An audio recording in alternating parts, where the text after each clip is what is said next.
साथियों नमस्कार। आप देख रहे हैं सुशील कुमार उपाध्याय यूट्यूब चैनल। जैसा कि लाइव स्क्रीन पर देख रहे हैं, पूरे देश में साक्षरता कर्मी सहित तमाम संविदा कर्मचारी संघर्ष कर रहे हैं। चाहे वे आंगनवाड़ी कार्यकर्ता हो, चाहे शिक्षा मित्र हो, चाहे अनुदेशक हो, हर लोग इस सरकार से परेशान है। तो साथियों, हम पूरी रिपोर्ट आप तक पहुंचाएंगे। जैसा कि लाइव स्क्रीन पर देख रहे हैं, साक्षरता कर्मी 2018 से सरकार की योजनाओं से बाहर चल रहे हैं। सरकार पर लगातार दबाव दबाने का सिलसिला उनका जारी है। लेकिन जिस तरह से सरकार इनके साथ सौतेला व्यवहार किया है, ऐसे ही सौतेला व्यवहार आंगनवाड़ी कार्यकर्ताओं के संदर्भ में सरकार ने किया है। हम स्पष्ट से पूरी रिपोर्ट आप तक पहुंचाएंगे कि आंगनवाड़ी किस तरह से कार्य करती हैं, किस तरह से उनको पारितोषिक और पारिश्रमिक मिलना चाहिए। पूरी रिपोर्ट देखें, एक्सपर्ट के साथ क्या जानकारी आ रही है आंगनवाड़ी कार्यकर्ताओं के संदर्भ में, उनका मानदेय कितना होना चाहिए, जिस तरह से फुल रूप से वो काम करें। देखें पूरी रिपोर्ट, उसके बाद कमेंट करिएगा। सुशील कुमार उपाध्याय यूट्यूब चैनल के साथ देखें पूरी रिपोर्ट। पार्ट टाइम वर्कर नहीं हो, बल्कि आप 9 से 10 घंटे अपनी सेवा आंगनबाड़ी केंद्र पर देते हो।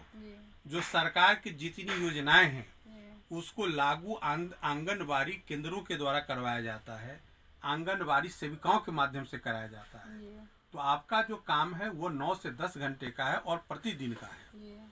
तो इस तरह से आप पूर्णकालिक एम्प्लॉय हो, लेकिन आपको मान दे दिया जाता है जो कि न तो मिनिमम वेज के अंतर्गत आता है, न वो सैलरी के अंतर्गत आता है। लेकिन आपका जो अपॉइंटमेंट होता है वो सिलेक्शन के माध्यम से होता है। आपके जो अपॉइंटिंग अथॉरिटी होते हैं वो सब गवर्नमेंट के पदाधिकारी होते हैं। अपॉइंटमेंट जो करने का तौर तरीका है वो सरकार जो मार्गदर्शिका निर्देशिका जारी करती है उसके हिसाब से होता है। तो जितनी प्रक्रिया है जिसका पालन किया जाता है, उन सारी प्रक्रियाओं से ये सिद्ध होता है कि आपका जो अपॉइंटमेंट है वो सरकार के नियमों के अनुरूप है। लिहाजा आपको सरकारी नियमों के अनुरूप तनख्वाह भी मिलना चाहिए। जितनी सरकारी नियमों के अनुरूप सरकार के कर्मचारियों को दिया जाता है वो सारी सुविधाएं आपको मिलनी चाहिए। लेकिन ये सारी लड़ाई आप लोग पहले लड़ करके हार चुके हैं। हमने कहा कि यह जो रिसर्च वर्क हमने किया हुआ है इससे हम साबित कर सकते हैं कोर्ट के समक्ष कि हम हर रूप से सरकार के कर्मचारी हैं, हम हर रूप से सरकार के जो कार्य प्रणाली है हम उसके तहत काम करते हैं।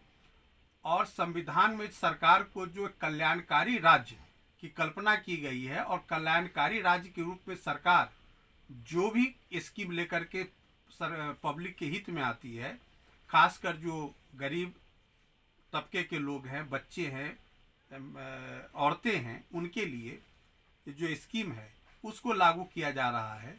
तो ये स्कीम कोई टेम्पररी नेचर का नहीं है। यह स्कीम है तब तक चलेगी जब तक ये सरकार है, जब तक लोकतंत्र है, जब तक संविधान है, तब तक ये स्कीम चलेगी। तो ये टेम्पररी नेचर का स्कीम नहीं है, ये नेचर परमानेंट नेचर का स्कीम है।